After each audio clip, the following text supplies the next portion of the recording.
परीक्षित जी थोड़े दुखी हो गए। वो कहते हैं गुरुदेव, ये वृत्तासुर तो राक्षसों जैसा बिल्कुल नहीं है, भले ही राक्षस वंश का, लेकिन इसके कार्य तो बिल्कुल संतों जैसे हैं, इसे क्यों राक्षस योनि मिली? तो पूर्व जन्म की कथा सुनाते हैं कि ये वृत्तासुर पूर्व जन्म में चित्रकेतु नामक राजा था। इसकी 1 करोड़ रानियां थी, लेकिन इसका पाप ऐसा था कि 1 करोड़ रानियों में से एक के भी संतान नहीं हुई। तब एक दिन जब नारद और अंगिरा जी आए, उसने प्रार्थना की नारद जी से कि मुझे कोई संतान प्रदान कीजिए। तब नारद जी ने उसको वरदान दिया कि तुम्हारी बड़ी पत्नी, जो सबसे पहली पत्नी है कृतद्युति, उसको संतान होगी। ऋषियों की कृपा से संतान तो हुई, लेकिन बाकी जो सौतें थी, मतलब राजा की जो बाकी पत्नियां थी, उनके मन में जलन हो गई और एक दिन उन्होंने उसे भोजन में विष दे करके मार दिया, उस पुत्र को, और स्वयं भी छाती पीट करके रोने लगी। तब राजा सोचता है कि ऐसे जीवन से क्या अर्थ, स्वयं मरने का विचार करने लगा। तब नारद जी और अंगिरा जी आए, उन्होंने उपदेश देकर उसका अज्ञान दूर किया और संकर्षण स्तोत्र का उपदेश दिया, जिसके प्रभाव से 7 दिनों बाद ही भगवान शेषनाग अर्थात भगवान संकर्षण के दर्शन महाराज चित्रकेतु को हुए। बहुत सारी सिद्धियां प्राप्त हो गई। चित्रकेतु के पास एक ऐसा विमान था जिससे वह सभी लोक में जा सकता था, लेकिन चित्रकेतु एक बार कैलाश पर्वत के ऊपर से गया और उसने वहां देखा कि भगवान शिव जी अपनी पत्नी माता पार्वती को अपने गोद में लेकर के बैठे हैं और बाकी जो गण हैं और ऋषि मुनि शिव जी की स्तुति कर रहे हैं।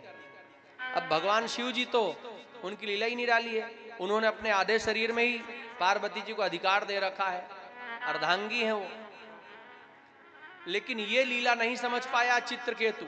कई बार बहुत अधिक सिद्धियां प्राप्त हो जाएं तो भी अभिमान हो जाता। अभिमान किसी भी चीज का हो सकता है, ज्ञान का अभिमान, धन का अभिमान, रूप का अभिमान, कई बार तो भक्ति का भी अभिमान हो जाता है।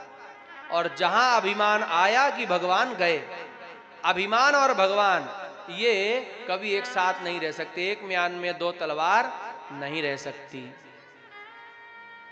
जब मैं था तब हरि नहीं, अब हरि हैं मैं नाही, प्रेम गली अति सांकरी, जामे दो न समाए।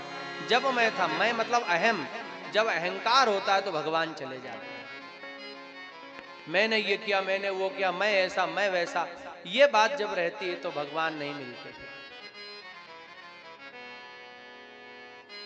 उसने शिव जी को देख करके क्या कहा चित्रकेतु ने, अरे ये तीनों लोकों के गुरु भगवान शिव हैं, जिन्हें देवों के देव महादेव कहते हैं, कालों के काल हैं। ये भरी सभा में अमर्यादित बैठे हैं।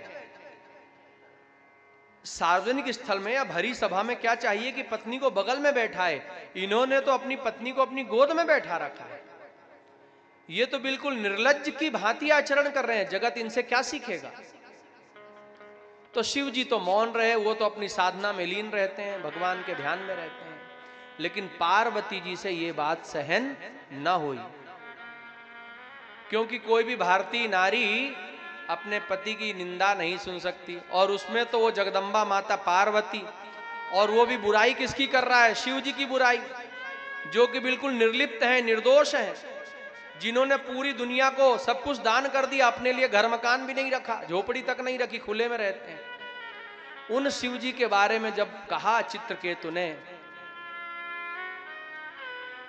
तो पार्वती ने कहा, रे मूर्ख, थोड़ी सी सिद्धियां प्राप्त करके तू अभिमानी हो गया है। ये नारद आदि ऋषि, ये गंधर्वगण, ये ब्रह्मा आदि देवता, इनमें ज्ञान नहीं है, ये शिव जी की स्तुति कर रहे हैं, और तू थोड़ा सा ज्ञान पाकर, थोड़ी सी सिद्धि पाकर अभिमानी हो गया। तू शिव के रहस्य को क्या जाने। तुझे ये नहीं पता कि शिव जी के शरीर में ही मेरा निवास है? शिव और मैं अलग अलग नहीं बल्कि एक ही हैं। जा राक्षस हो जा।